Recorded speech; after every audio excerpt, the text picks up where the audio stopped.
할렐루야. 하나님께서는 여러분을 사랑하십니다. 여러분을 사랑하시는 하나님께서 예비하신 말씀을 여러분에게 주실 때에 그 말씀의 은혜 가운데 거할 수 있는 저와 여러분이 되기를 주님의 이름으로 축복합니다. 성도 여러분, 브라이언 카바노프의 씨 뿌리는 사람의 씨앗이라는 책에 보면 한 농부가 나옵니다. 하루는 이 농부가요, 도끼를 찾는데 암만 찾아도 나타나지는 않는 거예요. 도끼가 어디 갔지? 하루 종일 찾아보았습니다. 그러나 도끼가 어디 있는지 찾을 수가 없어요. 그러던 중에 저 앞에 길가에 한 청년이 지나가는 거예요. 이웃 청년이 지나가는데 가만히 보니까 자기 생각에, 한 농부, 그 도끼를 잃어버린 농부의 생각에 저 청년이 도끼를 꼭 가져간 것 같다라는 뭐예요? 생각이 들은 거예요. 그래서 그 청년을 가만히 이렇게 살피기 시작했습니다. 근데 그 청년이 말하는 거 가만히 보니까 꼭 도끼 도둑같이 말하는 거예요. 또 자기를 쳐다보는데 살살 눈치를 보는 게 꼭 내 도끼를 훔쳐간 사람처럼 그러는 거예요. 또 걸음걸이 역시도 당당하지 못하고 뭔가 좀 훔친 도둑처럼 살살 걷는 거예요. 또 가만히 생각하니까 어젯밤에 뭔가 푸대에다가 이 도끼 비슷한 것을 넣고서 큰 푸대를 들고 가는 것을 본 듯 싶은 거예요. 그러다 보니 물증은 없고 그러한 생각이 들었던 거예요. 밤에 집에 들어와서 고민하는 거예요. 이게 물증은 없는데 어떻게 해야 되나? 내일 아침에 가서 내 도끼 내놔라고 얘기해야 될까? 막 고민하다가 밤을 지새웠습니다. 다음날 아침에 이제 고민하면서 그래도 농부니까 어디로 나가야 돼요? 밭으로 갔습니다. 근데 아니 이게 웬일입니까? 내 밭에 뭐가 있어요? 내 도끼가 있는 거예요. 성도 여러분, 그래서 그 도끼를 찾은 다음날 그 이웃 청년을 가만히 한번 살폈어요. 그러니까 걸음걸이도 말투도 눈빛도 그 어떠한 것도 다른 청년들과 다를 바가 없다라는 거예요. 성도 여러분, 아주 간단한 이야기입니다. 하지만 우리로 하여금 뭐예요? 많은 것을 생각하게 합니다. 가장 큰 교훈은요, 부정적인 생각은 뭐예요? 부정적인 시각을 가져온다라는 사실입니다.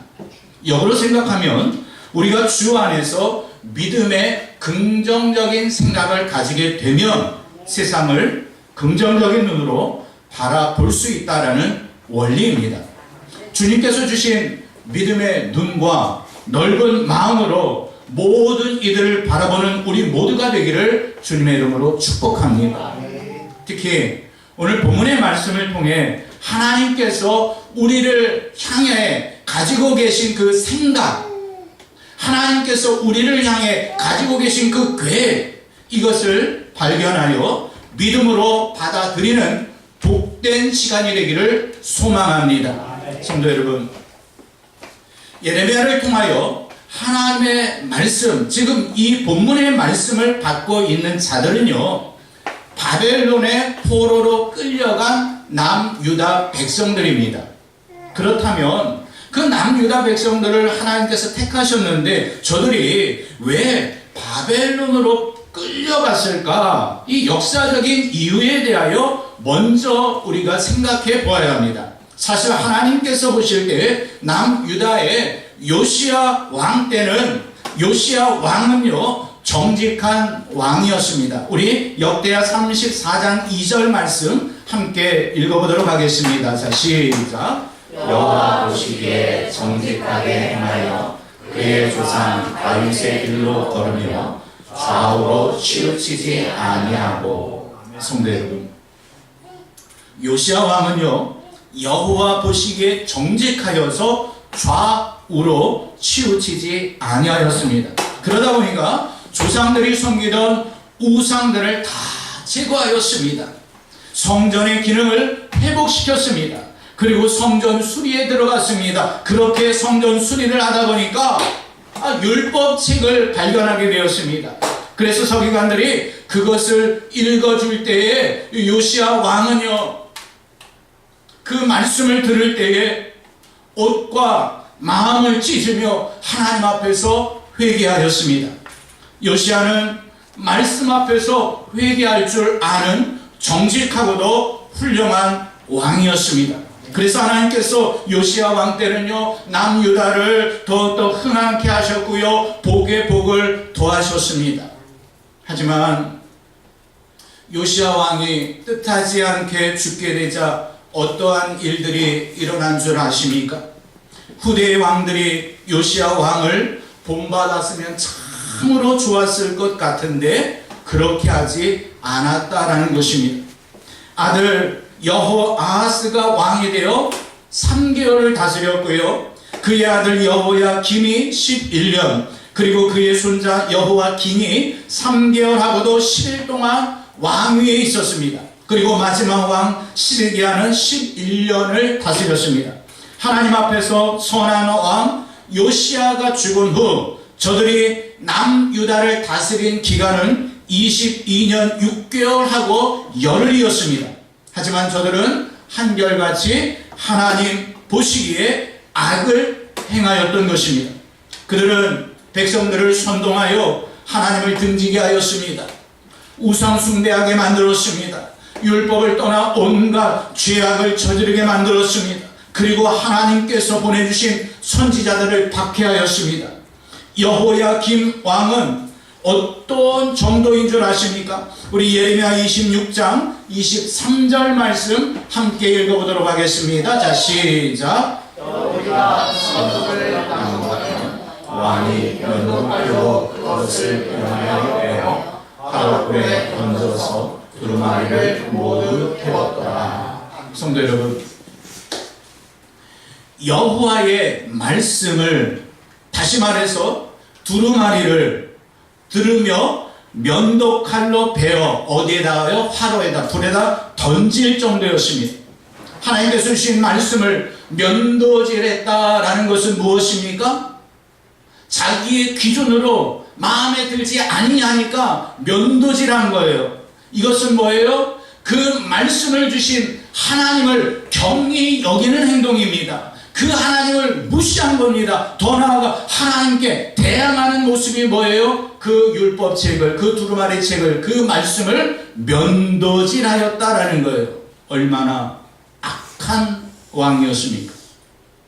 또한 남유다 마지막 왕이었던 시드기야는 또 어떤 줄 아십니까? 우리 역대하 36장 12절 말씀 함께 읽어보겠습니다. 자, 시작. 그의 하나님 여호와 보시기에 악을 행하고 선지자 예레미야가 여호와의 말씀으로 일러도 그 앞에서 겸손하지 아니하였으며. 성도 여러분, 계속하여 여호와 하나님 보시기에 악을 행하였어요.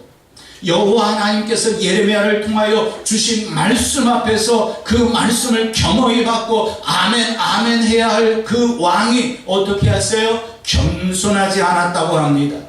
그러다 보니 시드기야 왕 때에 여호와의 성전이 더럽혀졌어요. 하나님의 말씀을 멸시하였습니다. 더욱이 하나님께서 보내신 선지자를 욕함으로 여호와 하나님의 진노를 자초하게 되었던 것입니다. 결국 남유다는 자신들의 죄 때문에 하나님께 진노를 받아 바벨론으로 끌려가게 된 것입니다.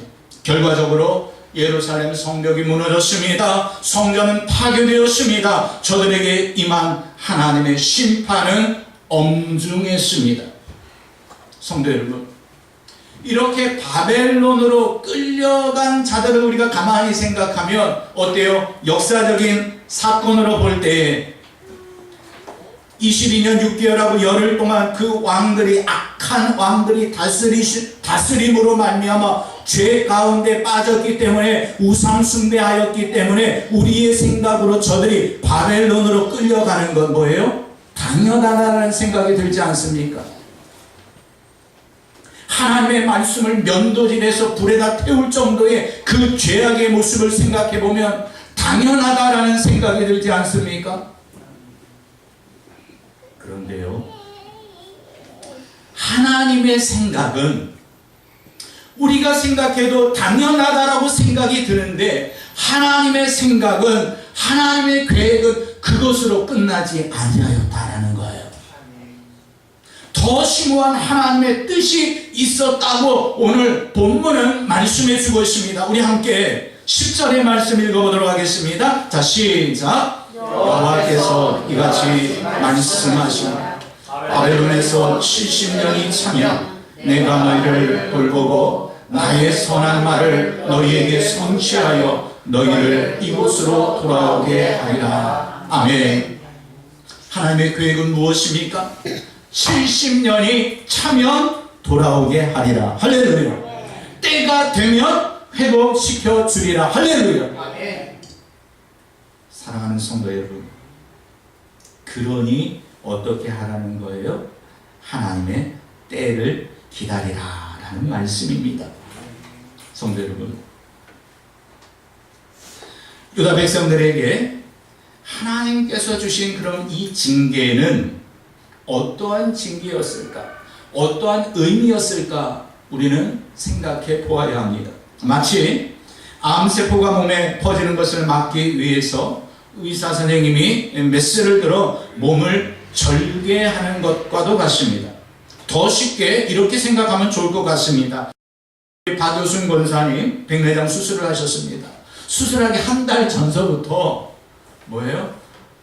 걱정하는 거예요. 아이고, 백내장 수술 양쪽 해야 되는데 목사님 어떻게 하면 좋아요? 백내장 수술하게 되면 눈이 이렇게 뜨고 있으면 그 의사 선생님이 이렇게 눈을 수술하는 게 이렇게 뜨고 있으면 보이는 거예요, 마는 거예요. 막 그러면서 이런저런 근심과 걱정에 팍. 결국에 지난 화요일날 은혜 중에 백내장 수술하고 나서는 목사님 아무것도 아니던데요. 그런 의사 상당히 가지고 있으신데 그래도 이제 회복의 그런 시간들이 필요하기 때문에 오늘 나오시지 못했습니다. 성도 여러분, 수술하는 것, 간단한 수술이지만 수술하는 것, 이 모든 것은 우리 박효순 권사님으로 어떻게 하기 위해서 수술하신 거예요? 더 밝게 세상을 보게 하기 위해서 수술한 거 아니겠습니까?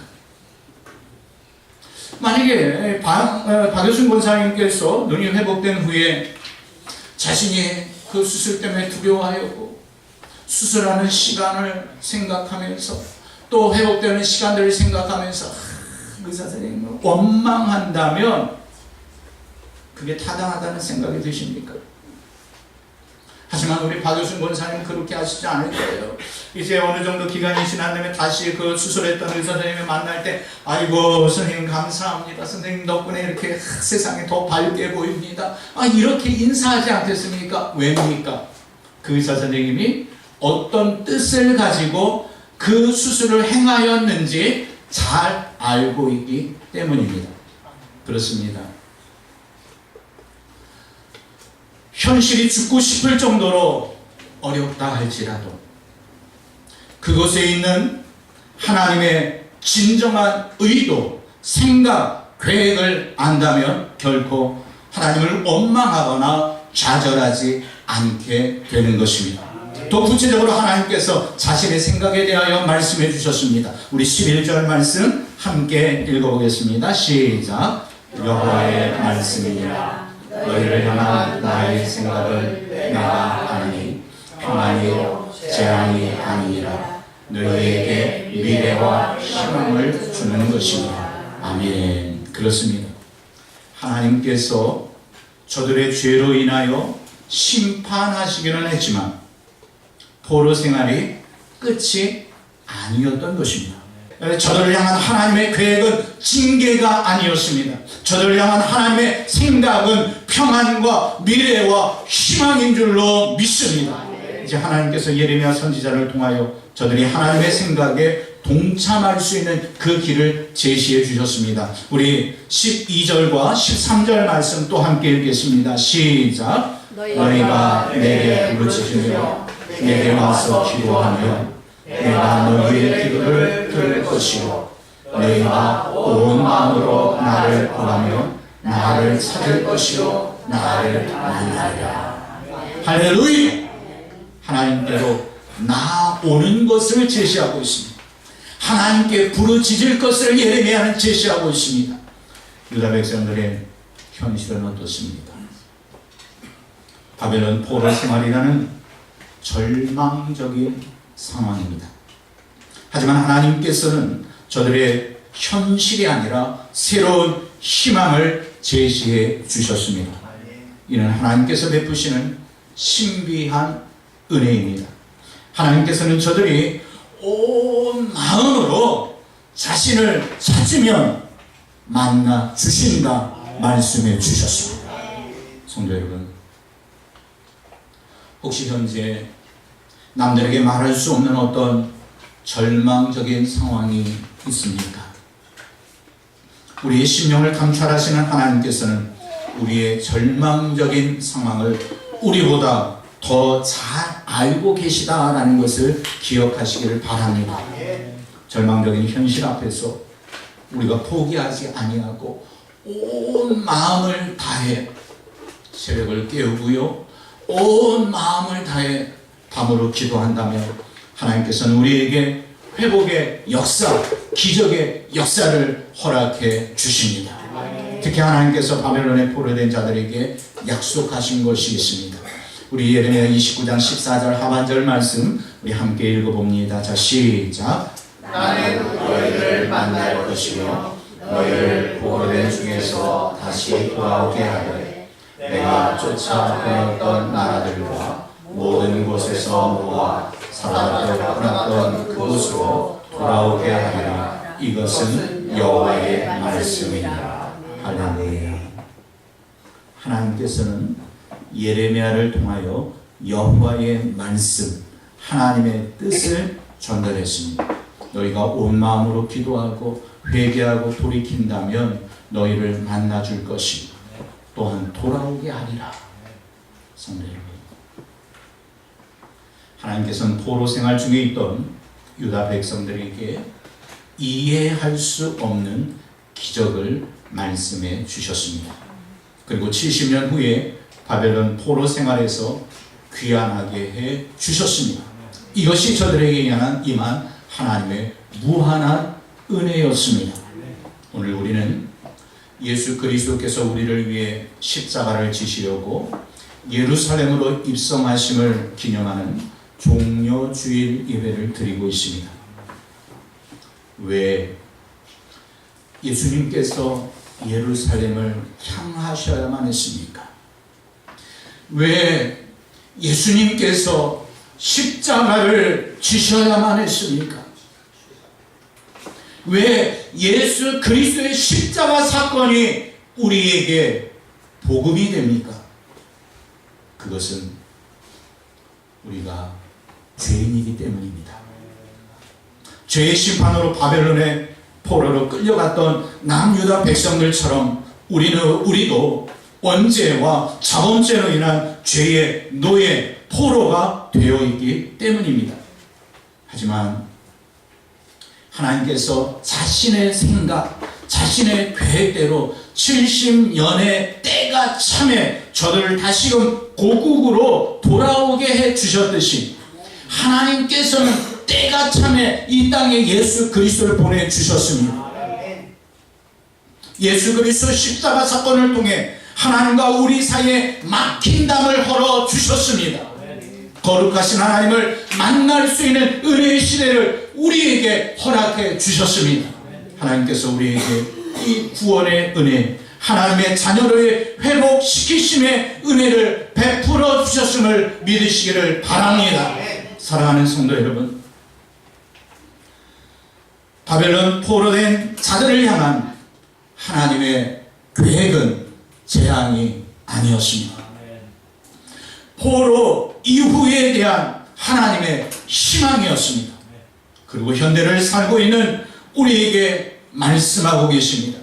우리가 비록 어떠한 절망적인 상황 가운데 있다 할지라도 하나님의 생각은, 하나님의 계획은 평안이요 희망이라고 말입니다. 우리 모두 이 고난 주간을 통해 새벽을 깨우며 밤으로 기도하며 하나님께 나아갑시다. 예레미야를 통하여 70년이 차면 돌아가게 될 것이다라는 이 회복의 메시지를 듣는 저들은 회개하며 하나님께 부르짖으며 하나님을 찾으며 온 마음으로 나아갔습니다. 그리하였더니 바로 귀환의 사건이 70년 후에 이루어졌습니다. 하나님께서 이 한 주간 십자가 부활의 은혜로 우리를 이끌어 주실 것입니다. 그리고 교회와 가정의 모든 문제를 그분의 생각 가운데, 그분의 계획 가운데 해결해 주실 줄로 믿습니다. 이러한 은혜가 우리 모두에게, 특별히 여러분 가정 위에 차고도 넘치게 되기를 주님의 이름으로 축원하며 우리 함께 기도하겠습니다.